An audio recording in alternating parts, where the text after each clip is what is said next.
What's up, everyone? Aaron Nagler here with very special guests. We got Darius Butler up in here, a former NFL defensive back, co-host of the Man to Man podcast, and a cousin of a current Green Bay Packer, something I just found out. Ramsey's your cousin, really? He's up there in Green Bay getting ready for the playoffs, huh? Yeah, man. He's looking to get a ring early on, man. Playoff, home field advantage throughout, man. I'm happy for him. I'm playing a bunch of special teams now. That's great. Hopefully he gets the shot. He takes advantage of it. That's awesome. Obviously, anyone who doesn't know, Darius was a defensive back in the league for a number of years, came in with the Patriots. It's funny enough, I always knew you as a player, obviously, but I just discovered you recently on Twitter, and you do great stuff, man. Your stuff, especially in the game, where you'll have a play and you'll break it down. I'm assuming on your television in your house or whatever.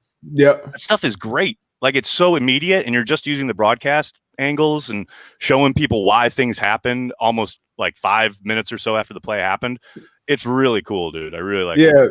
Yeah, people enjoy it, man. I do it, but sometimes I use the coach's film if it's something else, but most of the time during the game, like you said, I just use the TV broadcast, which is tough. I'm talking about DBs and coverage. Oh, exactly. Stuff that's usually, well, you do a good job of waiting for, like, if there are replays where they have like the sky cam so you can see the whole field.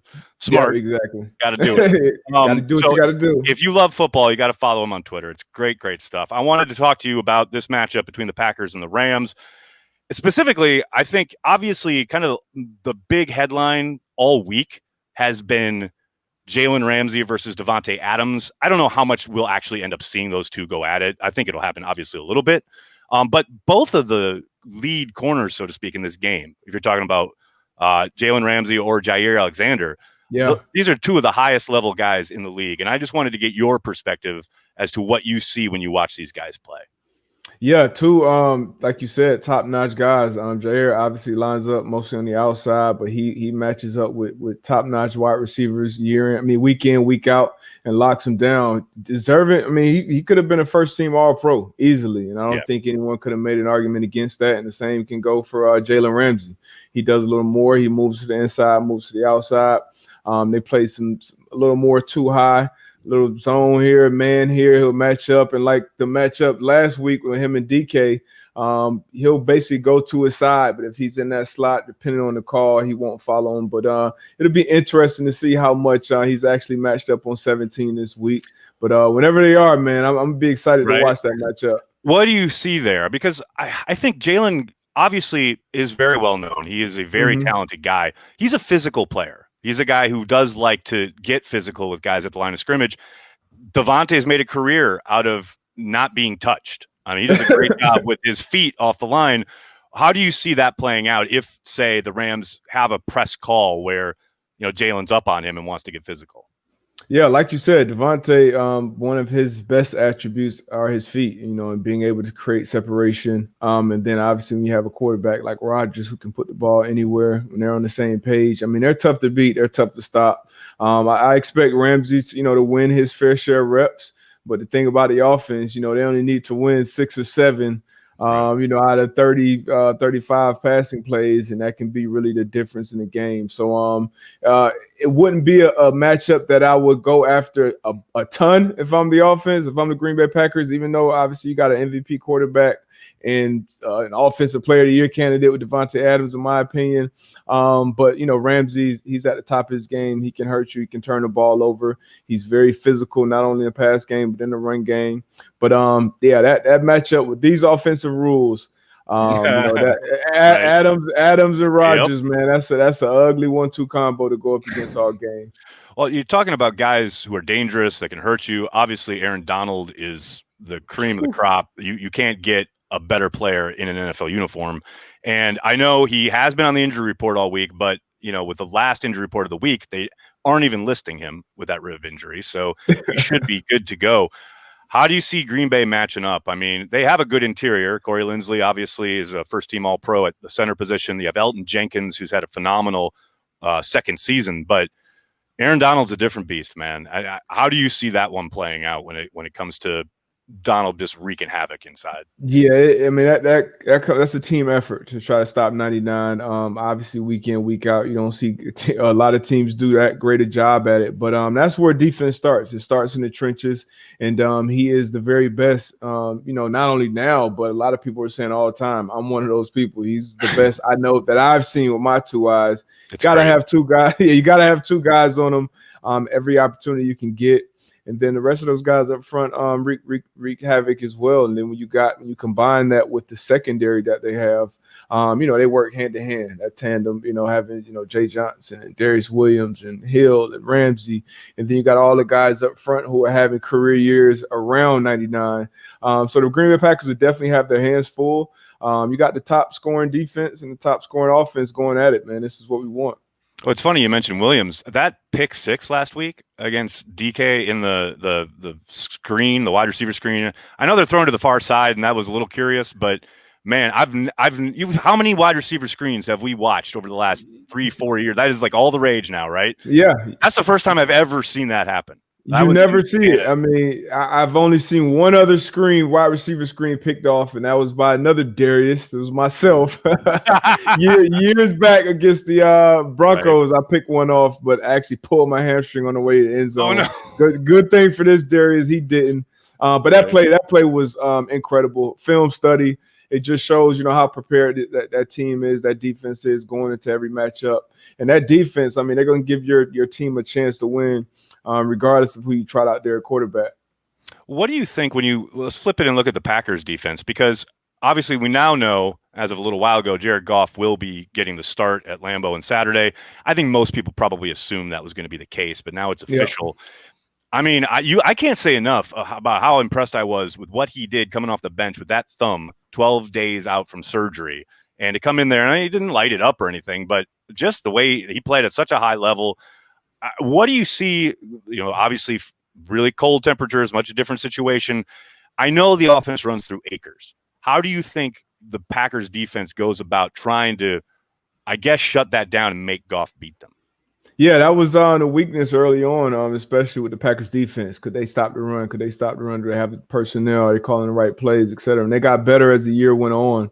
But like you said, it goes through a running back. And that's really what playoff football comes down to, being able to run the ball, being able to stop the run, regardless of who's at quarterback. And being that Goff came off the bench last week with that thumb, it was kind of surprising, honestly. It almost made it look like, okay, was Goff just benched? And now we're coming in this game, it's like, we don't know who's at quarterback, and now Wolford's pretty much out. Goff will be the starter. So it'll be interesting. But for the Packers, priority number one has to be stopping the run. The receivers on the outside, they make a living off yak. It's not really the downfield balls that kill, just, Woods or Kupp getting the ball 5-6 yards from the line of scrimmage and then making it a 25, 30-yard gain. So, it's got to tackle well once the guys do catch the ball, and stop that run first and foremost, and force Goff to beat you, making throws consistently down the field. I think, that'd be the best recipe for success for the Packers defense. Speaking of trying to stop the run, obviously, the big headline in Green Bay a couple weeks ago was the addition of Snacks Harrison coming in. He played about 12 snaps in Chicago. You got to expect to see more of him on the field on Saturday. How do you feel about that combination between Kenny Clark and Snacks Harrison as far as early downs, trying to clog things up, so to speak, and trying to shut down that running game? Yeah, I mean, those are two guys who've done it at a high level. Obviously, we know who Snacks has been in this league. Didn't really pan out well for when he was in Seattle. They got him late. Hopefully, he's fresh, ready, and encouraged for a playoff run. But that'll be huge if they can get some quality football out of Snacks on early down, specifically getting the Rams into those 3rd and long type situations, 3rd and 7+ situations, and then that's when you give chance like Smith coming off the edge, and guys like Alexander chances, Amos to make plays on that ball. Switching it back to the Packers on offense, one of the things you mentioned early on about, obviously Ramsey, Adams is the headliner here. The Packers have lots of other ways that they can hurt you, whether it's Aaron Jones, whether it's Tunyon having a career year, etc. But when they want to get Adams the ball, we saw this a lot earlier in the year. We haven't seen a ton of it down the stretch here, and I suspect we'll see they'll kind of go back to this stuff that they were doing early in the year, where they have lots of bunch sets close to in line and get those early guys out and then run Adams underneath on shallow crossers and things like that, just to keep bodies off of him, maybe slide him down into the slot in motion, what have you. As a defensive back, how do you combat that where teams are scheming guys and trying to utilize their number one weapon in a way that forces you to either fight through the wash or have to play off? How do you as a defensive back try to counter that action? It's all about communication. And because, like you said, that's exactly why offenses do it. To get bodies off of them. Because the number one thing you want to do with a receiver like Adams is roll up multiple guys covering, multiple guys looking at him, a guy getting his hands on him repeatedly and funneling him to someone else. So now, just as a defense, when they get in bunches, when they get in stacks, when they start the motion to shift guys around, as a defense, you just have to communicate, and that's what Staley's defense has done. I would probably say better than anyone from week 1 all the way up to this season. I can remember the first week they came out against the Cowboys. That was one of the first videos I made this year of just their communication and a one-hole coverage and how seamlessly they passed it off. So it'll be a good matchup, man. Strength versus strength. Obviously on the biggest stage in Lambeau. This is what football fans show up for.